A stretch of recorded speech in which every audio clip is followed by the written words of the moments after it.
தேவனை நோக்கி பார்ப்போம். ஒப்பு கொடுத்தீரையா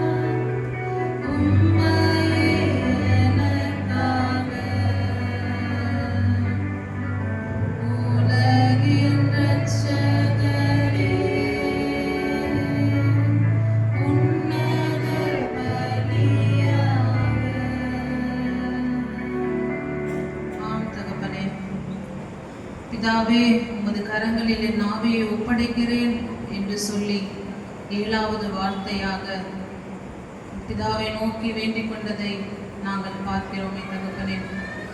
இந்த நேரத்திலும் இந்த 7வது வார்த்தை நீர் சொன்னதனுடைய நோக்கத்தையும் நீர் எங்களுக்கு கற்றுக் கொடுக்க போகும் அந்த காரியத்தையும் நாங்கள் கேட்பதற்கு எங்களுடைய செவிகளை திறந்தருளும். மீட்பர் இரட்சகர் இயேசுவின் மூலம் ஜெபிக்கிறோம் நல்ல பிதாவே, ஆமென். உட்காருவோம்.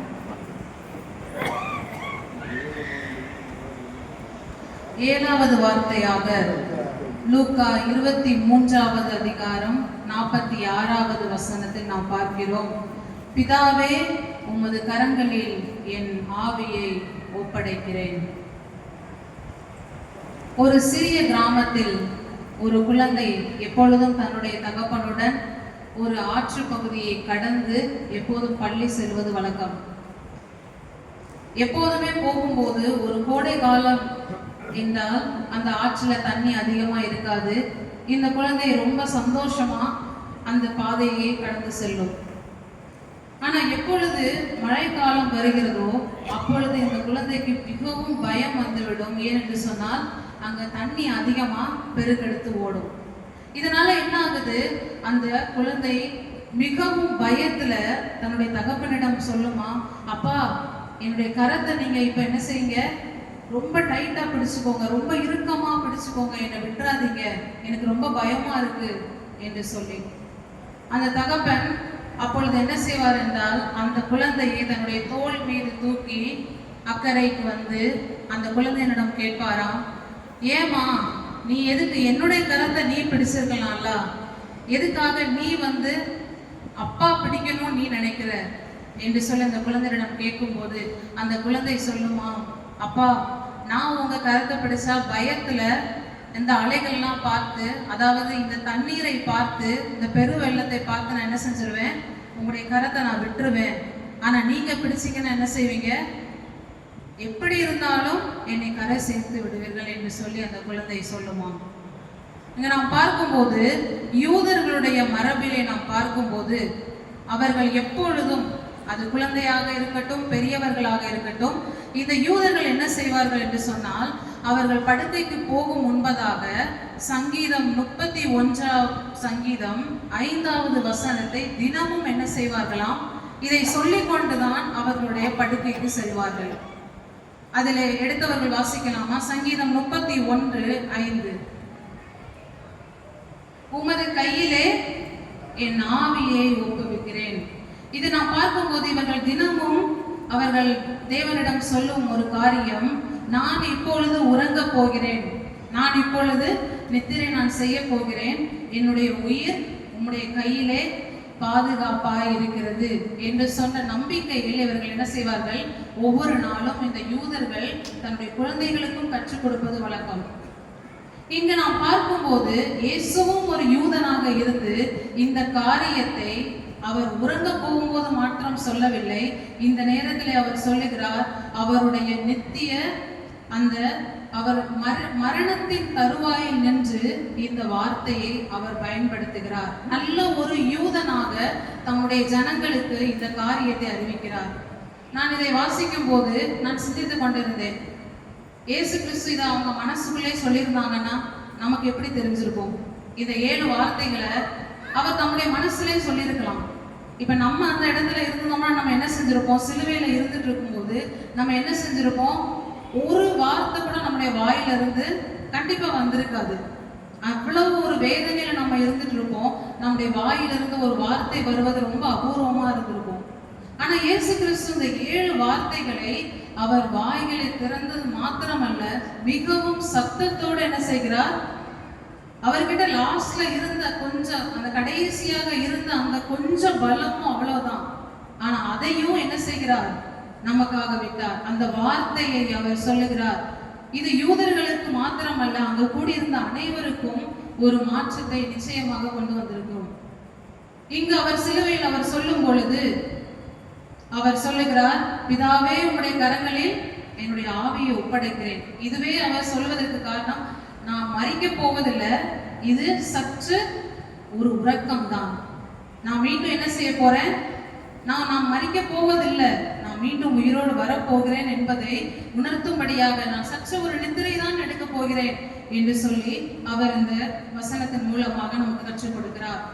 இதை நாம் பார்க்கும்போது இயேசுவின் நித்திய ஒப்பு கொடுத்தலாக இது மாறுகிறது. அவருடைய ஒப்பு கொடுத்தல் எப்படி மாறினது? வெறும் ஆவியை ஒப்படைக்கிறேன் என்று மாத்திரமல்ல, அது ஒரு நித்திய ஒப்படைப்பாக இங்கு மாறுகிறது. இது நாம் பார்க்கும்போது இந்த வார்த்தை, அதாவது பிதாவே உம்முடைய கரங்களில் என்னுடைய ஆவியை ஒப்படைக்கிறேன் என்று சொல்லி இந்த சங்கீதம் 31:5 நம்ம பார்க்கும்போது யூதர்கள் ஒரு சில வசனங்களை குறிப்பாக எடுத்து அதை ஷெமா என்று அவர்கள் சொல்லுவார்கள். இதை அவர்கள் எப்பொழுது சொல்லுவார்கள் என்று சொன்னால், அவர்கள் மரிக்கக்கூடிய அந்த தருவாயில் அவர்கள் இந்த வார்த்தைகளை பயன்படுத்துவார்கள். அதுல இதுவும் ஒரு வார்த்தை. நித்திரைக்கு போகும்போது சொல்லுவது வழக்கம். அதே மாதிரி இந்த இடத்துல அவர் பயன்படுத்திய பிதாவே என்று சொன்ன அந்த வார்த்தை ஷெமா என்ற அந்த மரபுடன் தொடர்புடையதாக காணப்படுகிறது. இவர்கள் யூதர்கள் மரிக்கும் முன்பதாக இந்த ஜெபத்தை சொல்லுவது வழக்கம்.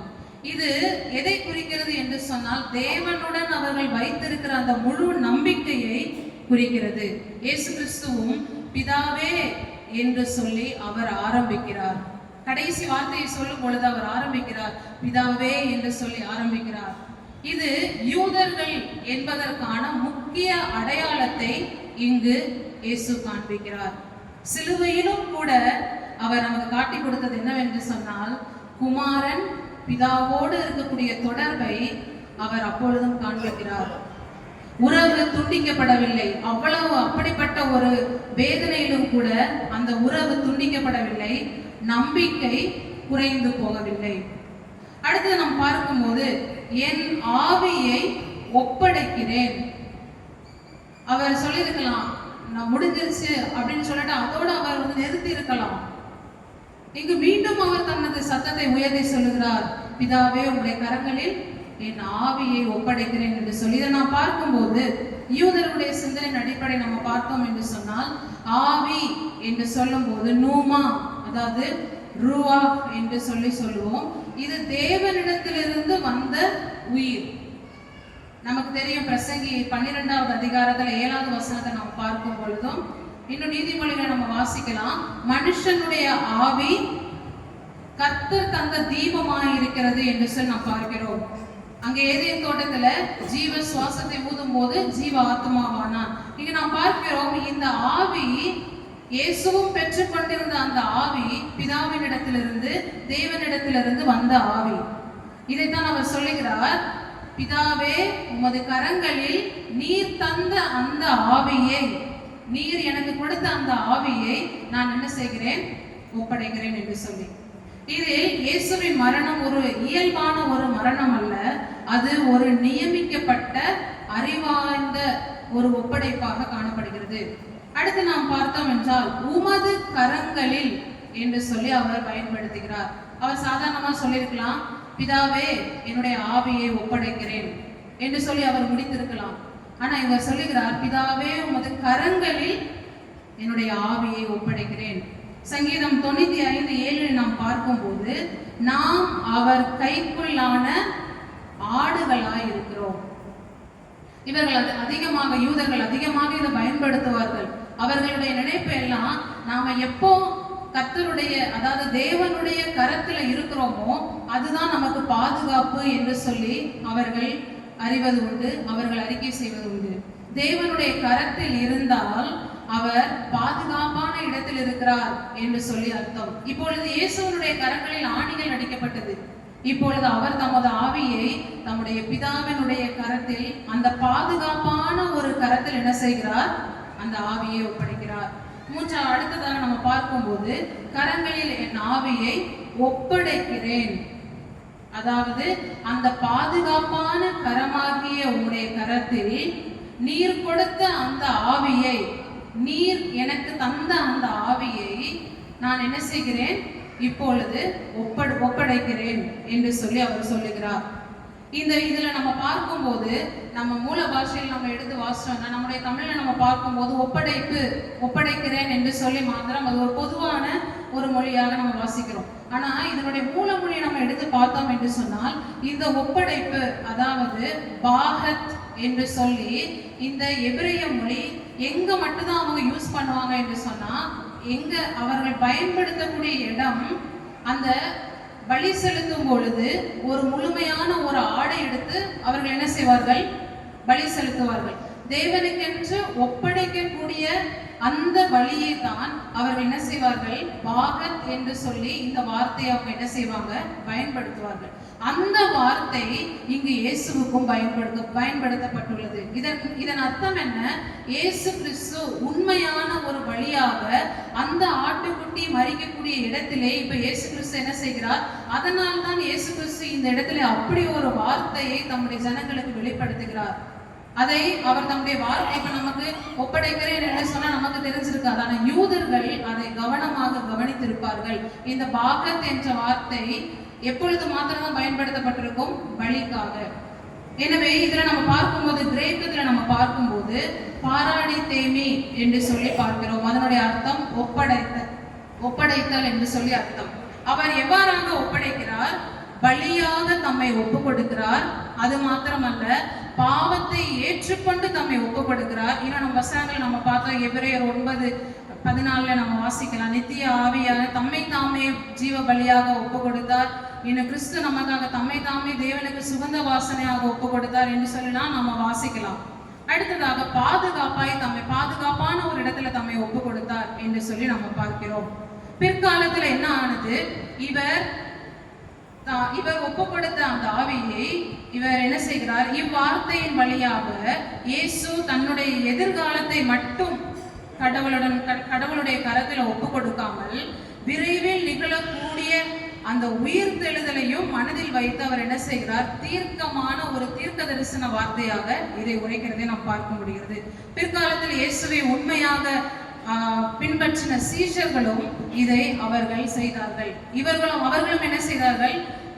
எப்படி இயேசு நம்முடைய வாழ்க்கையை முழுமையாக அர்ப்பணித்தாரோ, முழுமையாக ஒப்படைத்தாரோ, அதே போல எங்க சீஷர்களும் அவர்களும் கடவுளிடம் ஒப்படைக்கிறதை நாம் பார்க்கிறோம். அதை தொடர்ந்து நம்ம பார்த்தோம் என்றால், அநேக மிஷனரிகள் தங்களுடைய வாழ்க்கையை கர்த்தருக்கு ஜீவ பலியாக என்ன செய்தார்கள்? ஒப்படைத்தார்கள். இதை நாம் பார்க்கும்போது எட்வர்ட் என்கிற ஒரு மிஷனரி 1905 காஷ்மீர் பகுதியில அவர் என்ன செய்கிறார்? மருத்துவ மிஷனரியாக பணியாற்றி கொண்டு வந்தார்.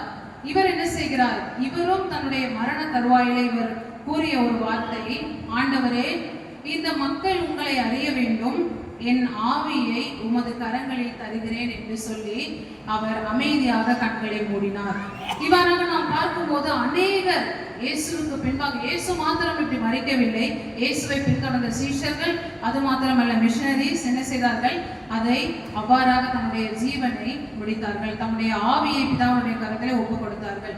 இன்று நாம் என்ன செய்ய போகிறோம்? நாம் நமக்கு கொடுத்த, இயேசுவுக்கு கிடைத்திருந்த அந்த ஆவியை கொண்டு 33 வருஷம் அவர் என்ன செய்தாரு?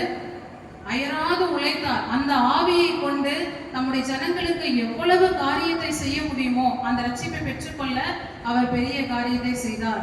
எனவே நாமும் இன்று நம்முடைய ஆவியை ஒப்படைக்கும் பொழுது ஒரு பரிசுத்தமான ஒரு வாழ்க்கையாக நாம் ஒப்படைத்தோம் என்று சொன்னால் நமக்கு மகிமையான தீர்ப்பை நாம் அடைவோம். ஒருவேளை நம்ம நம்முடைய ஆவியை தற்கொலை செய்து நாம் நாம் அந்த ஆவியை நாம் ஒப்படைத்தோம் என்று சொன்னால் நாம் நியாய தீர்ப்பை நாம் அடைவோம். அது மாத்திரமல்ல, நாம் பாவத்தோடு அந்த ஆவியை நாம் ஒப்படைத்தோம் என்று சொன்னால், தற்கொலை செய்து நாம் அந்த ஆவியை ஒப்படைத்தோம் என்று சொன்னால் ஆக்கினை தீர்ப்பை நாம் அடைவோம். எனவே இன்று நாம் சிந்திப்போம், நமக்கு ஆண்டவர் தந்திருக்கிற அந்த ஆவியை நாம் எவ்வாறாக ஒப்படைக்க போகிறோம். நல்ல கோதுமை மணியாக நாம் என்ன செய்யணும்? நாம இந்த நிலத்துல விழணும். அது மாத்திரமல்ல, நல்ல போர் சேவகனாக தீங்கு அனுபவிக்கணும். அது மாத்திரமல்ல, அந்த ஓட்டத்தை நாம் என்ன செய்யணும்? இயேசுவை போல முடிப்பதோடு மாத்திரமல்ல, அதை பிதாவினுடைய கரத்துல நம்ம என்ன செய்யணும்? நாம பரிசுத்தமான ஒரு பலியாக நாம் ஒப்படைக்க வேண்டும். கண்களை மூடி நாம் தேவனை நோக்கி பார்ப்போமா? அப்பா, என்னை முழுவதும் அர்ப்பணித்தேன் ஐயா, உயிரோடு இருக்கும் நாளெல்லாம் உமக்கு சொந்தமையா. அப்பா, என்னை முழுவதும் அர்ப்பணித்தேன் ஐயா, உயிரோடு இருக்கும் நாளெல்லாம் உமக்கு சொந்தமையா. அர்ப்பணித்தேன், நான் அர்ப்பணித்தேன், அர்ப்பணித்தேன், நான் அர்ப்பணித்தேன். என் ஆவி, ஆத்மா, சரீரம் அர்ப்பணித்தேன். என் ஆவி, ஆத்மா, சரீரம் அர்ப்பணித்தேன். ஆம் தகப்பனே, எங்களுடைய ஆவியை உடைய கரங்களில் நாங்கள் ஒப்படைக்கிறோம் ஆண்டவரே. நீர் எங்களுக்கு கொடுத்த அந்த ஆவியை கொண்டு நாங்கள் என்ன காரியத்தை செய்ய வேண்டும் என்று சித்தம் வைத்திருக்கிறீரோ, நாங்கள் சரியாக பரிசுத்தமான வாழ்க்கை வாழ்ந்து அதை நீர் தந்த அந்த ஆவியை உம்மிடத்திலே சரியாக நாங்கள் உம்முடைய ஆவியை கொண்டு, நீர் எங்களோடு கூட இருக்கும் பொழுது உம்மை அல்லாமல் எங்களால் ஒன்றும் செய்ய முடியாது. நீர் எங்களோடு இருந்து எங்களுடைய ஆவியை சரியாக உம்முடைய கரத்திலே ஒப்படைக்க எங்களை பயன்படுத்தும். மீட்பர் இரட்சகர் இயேசுவின் மூலம் ஜெபிக்கிறோம். ஜெபம் கேளும் நல்ல பிதாவே. ஆமென்.